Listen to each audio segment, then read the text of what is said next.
www.womenwhorockwithsuccess.com for those updates that is coming up in the month of March and April. So today our topic and category is healthy living, and today we have on the show health coach of Empath, and it is Kimberly Lackey. So welcome to the show, Kimberly.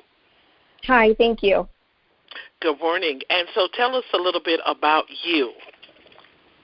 A little bit about me. Well, I am business owner here of Empath Coaching, and it is a health and wellness space. I primarily work with parents and kids with regards to helping them find a healthy life and balance. I also work with a lot of individuals recovering from major illnesses. Okay. Wow. Okay, so what compelled you to launch the coaching industry? So I think after a long time of listening to friends, primarily friends, I'm not sure if my family urged me to do it as much, okay. but friends just that would ask me for advice and help as I had navigated through some of my own major illnesses, and I didn't really think that it was anything unique or different because it was just my life and what I was doing, and from my perspective, that was just the only option that I had. From the outside, people that knew me and saw me recognized it as something different or unique. So at some point, I just figured instead of saying, not me, I thought, well, why not me? And so I just started my own business and really wanted to allow it to be as organic as possible in terms of me being authentic with my message and what it was that was important to me, and allowing the right types of situations to come to me, in terms of clients or teaching, speaking, etc. Absolutely. So in regards to how you coach women or men, what type of health practices do you see? So take, for instance, some women may come to needing a coach in regards to losing weight. Some have low self-esteem issues. Some want to be able to improve their health. So what does Empath coaching do for your clients?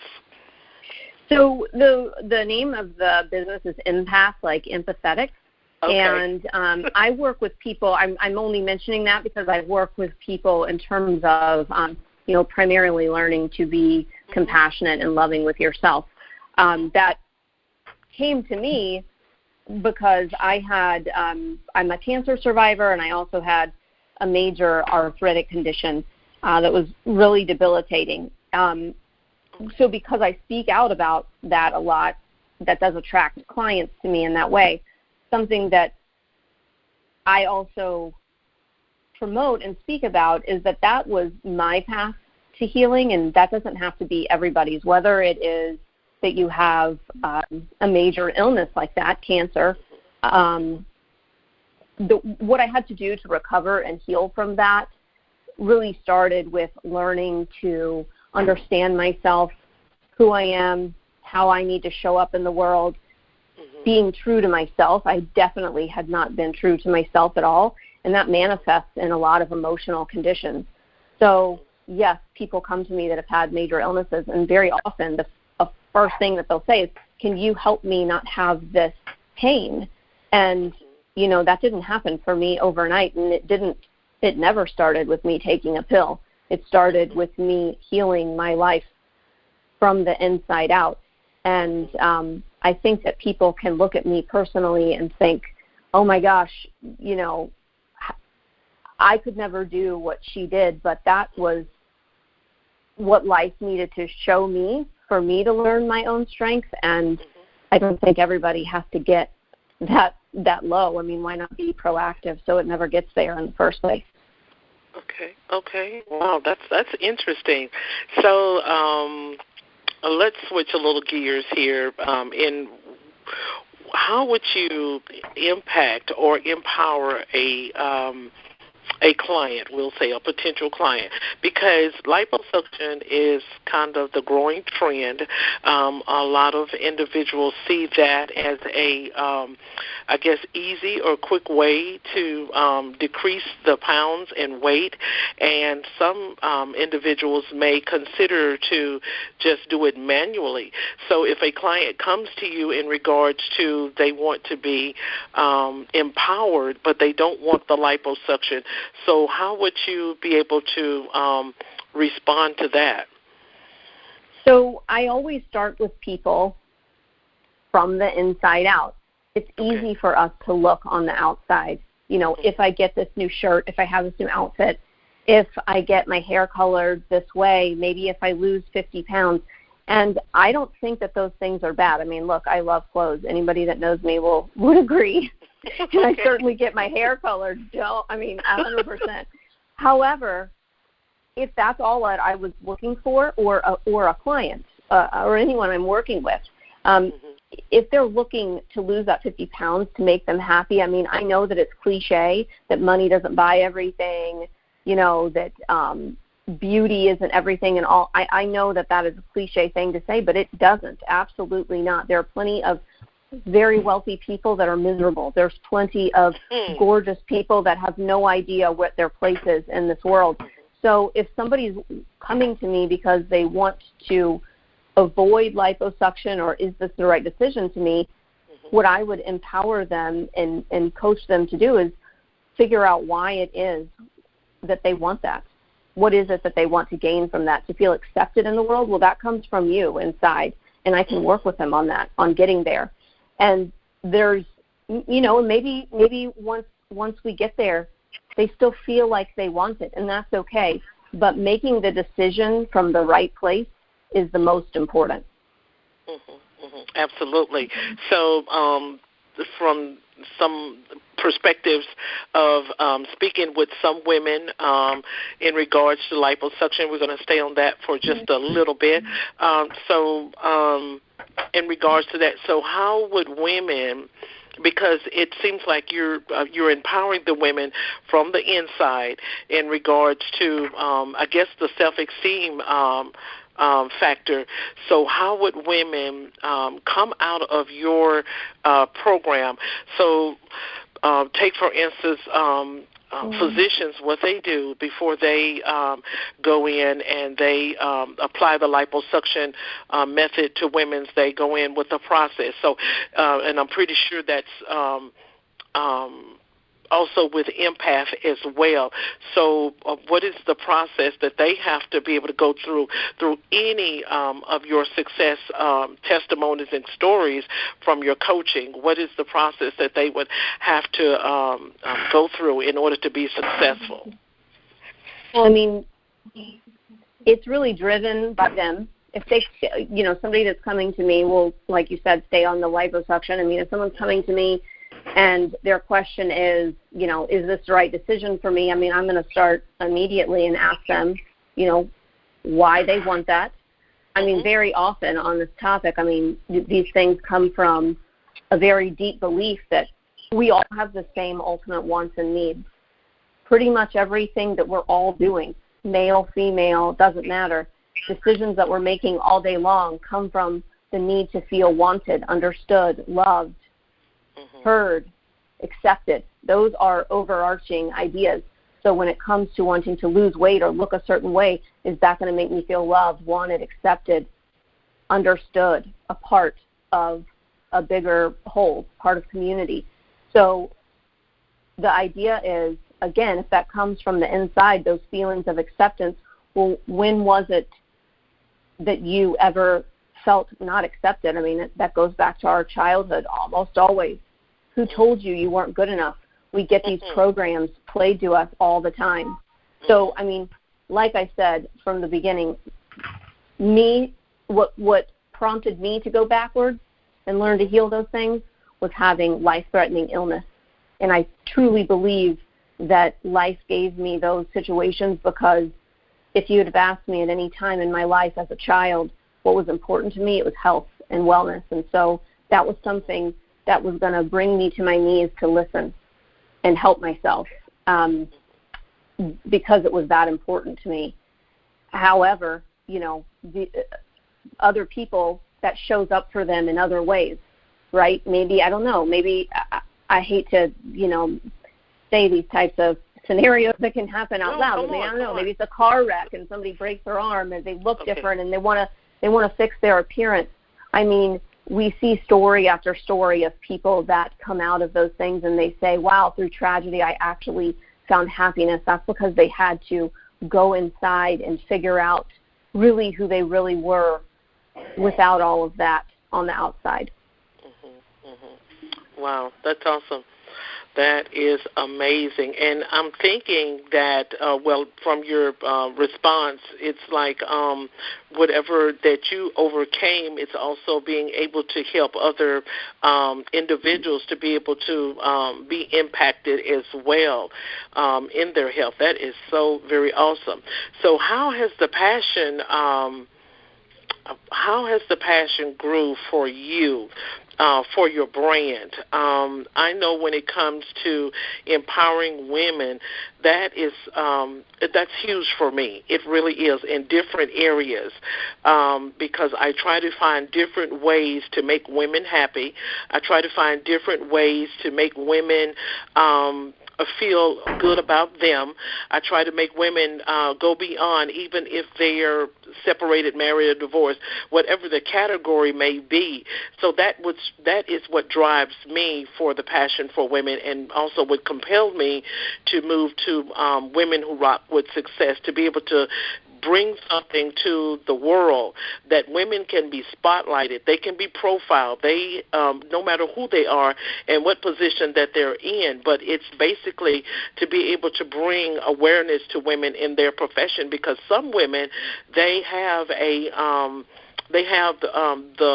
target, but it's the self-esteem that holds them back from getting started. So what was the passion? How has the passion grew for you, for your brand, for your clients? Well, as I mentioned, first, I really wanted to let my brand grow organically. And from an entrepreneurial standpoint, that's not really always the best business decision, because you should be really crystal clear and pinpointing who it is that you're targeting. However, because it was me, my brand is me, and me sharing, my story and my experience, I wasn't exactly sure in taking the step forward to be vulnerable enough, frankly, to do that, what would resonate with people. And as I put myself out there and listen, to me, it's, that's a skill in life. And by doing this job, it has allowed me to be a better listener, because I listen to what it is that people want and what they need. And if I feel like that's something that I can give back, then I do. So that's a big reason that I work with parents and kids. I don't have kids of my own. I love children. I just, life didn't give me the ability to have children, probably because I had chemotherapy at 25. But regardless, I don't feel bad about it, but I do. It is something I'm passionate about. And I'm not saying I had a terrible childhood, but really, had I known how to eat better as a child, or if I would have known a lot of different things. I was very shy and quiet, and I really was super sensitive and didn't understand how to navigate the world, really. So that's something that I work with parents and children on, especially if a family has a child in their family that they would quote-unquote call different. I don't think that there's really such a thing as being different. Although, yes, there is something to be said about being unique, but we all have a place that we belong, and we all yearn to be a part of that. So learning how to accept those things in your family is important to me. And, at the end of the day, surviving major illness, being single and no children, I watch it all the time. I see people that are not nearly as lucky as me. And that there's no other, frankly, I just don't have another choice really other than to share my story, because if I was offered the ability to, live one more day, then I will always stand up and share and give back in any way that I can. Perfect. So in regards to your childhood illness, let's go back to that for just a few minutes. And always wear a hat and dark, tightly woven clothing. Do you use patience. that as an advocacy tool for individuals? Now, to go back, I didn't necessarily have a childhood illness. Mission is to contribute to the prevention can I say something? I think somebody's on the phone that's not on mute. Alone. Ask to speak with the Moffitt Foundation to learn how you can donate to cancer research. I don't know. Just wanted to see if somebody could put their phone on mute and make sure phones are on mute.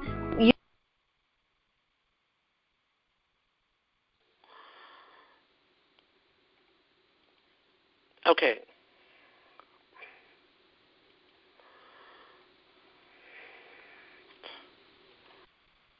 Illness as a child. In spite of the challenges, in spite of the adversity, they find within themselves the will to fight. That inspires our researchers to continually develop Yes, I'm having trouble with the phone. I apologize. I know, and I'm trying to. I'm not for sure who's doing that. Okay, go ahead. Okay, I'm sorry. Oh, I'm sorry about that. I'm not. No problem. In terms of having a childhood illness, I didn't have a childhood illness. What I was very shy. I had a lot of different family dynamics that were, just tough for me. I'm not saying they were tough for me. I had, divorced parents when I was young. They didn't get along. My dad was, had a new family, wasn't always around, an alcoholic. And a lot of people grow up with that. I'm not saying that's the worst thing ever. There were a lot of other great things that I did have. But I didn't feel like I had a spot, and that manifested in me for a long time, especially as a child, having a dad that he really ignored me. And I know now as an adult and through healing that was the best that he could do, and that's okay. I have no problems with it today. However, as a child, I didn't understand that, and I acted out differently. I mean, I talk for a living today. I mean, I pretty much was quiet and shy, and didn't talk at all, basically. And I clung to my mom's leg wherever. She loves to. We laugh and tell stories about it all the time. Like, I wouldn't leave her side. Those aren't normal behaviors for a kid. A kid should be playing around and laughing and having a great time. If they're not, there's probably something wrong. Even if we don't understand it, those are questions that we need to ask kids so that they don't struggle as adults, to the best of their ability, at least. So do you do like any speaking engagements for basically for empath and for the cancer? Do you do any type of speaking engagements, community involvement for that in regards to that? Because that was a great story you just shared, and I feel that even with that, sometimes we do have upside issues in our lives when we're children, but I think that's going to make even the coaching even more perfected. So what types of speaking engagements and activities or community events that you share with the community to be able to bring more awareness to your brand? I mean, my preferred thing to do is to speak and teach to a group. So yes, I do that a lot. I moved back to Tampa about a year ago, but when I was in San Francisco, that's all I did was talk to groups of people about cancer diagnoses, and how to navigate it, what it's like to be a survivor, helping out caregivers. And again, I really do want to stress that it's not, yes, I speak to cancer patients, but I really do believe that it doesn't matter. I mean, when you have those major illnesses, I mean, it doesn't matter if it's cancer or somebody's had a stroke or something like that, the way that it affects family and the people and altering their lifestyle and finding new normals and all of that, it looks the same. So, yes, I have done a lot. I mean, I'm getting ready here in Tampa to do a speaking event for a new nonprofit as a survivor. So that will be cancer related as well. And I mean, naturally that is my background and story. I also think that while cancer is terrible and everybody knows, nobody wants to ever hear somebody tell them across the table that they have cancer. I mean, that's a bad word. We know that. Nobody wants to hear it. But having had the arthritic condition that I had was, for me, a lot harder to recover from, because I didn't have the answer. When I had cancer, it was like, you're going to do this. This is your treatment. This is what you're going to do. With the arthritic thing, I had to learn that 100% really on my own. And eventually with the help of a really great team. But, I mean, I had to go way outside the box, because what was offered to me was a permanent handicap hang tag for the rest of my life and 100 oxycodone. That's what they gave me. So I did a triathlon. I just got up at 5 a.m. this morning and went boxing, and nobody would ever know that I had anything ever wrong with me, or certainly that somebody told me I'd be sitting in a wheelchair forever. Oh, wow. That is amazing. That is amazing. Okay, so how rewarding, this is on a testimonial level, how rewarding has the brand, the coaching, the empowerment, the inner encouragement, how has that been rewarding for your clients? What do you hear from them after they complete the process of your program? I mean, I usually, the first session I have with them, people will tell me, oh, my gosh, I hear this almost every time. Oh, wow, I've been to, counseling for 10 years, and I haven't had someone point that out to me so quickly. And I think that naturally we feel good when we find our inner strength and our inner power, and we find the answers that we need from within. So I really am a coach, coaching people to go back and remind themselves who they are. And, that's a win-win. And it's also, the medicine that we give is the medicine that we need. So every time I'm saying it, I'm reminding myself too. So it's a dual practice. But it comes easy to me when I really close my eyes and think of it. It comes easy for me to help people, because no matter what the quote-unquote symptom is that they deliver to me, every time it comes back to the same core issues, learning to love yourself, learning to forgive yourself. I mean, because, anything that we're doing that's reaching on the outside first for answers, help, support, that's how we end up feeling unfulfilled and off of our personal path.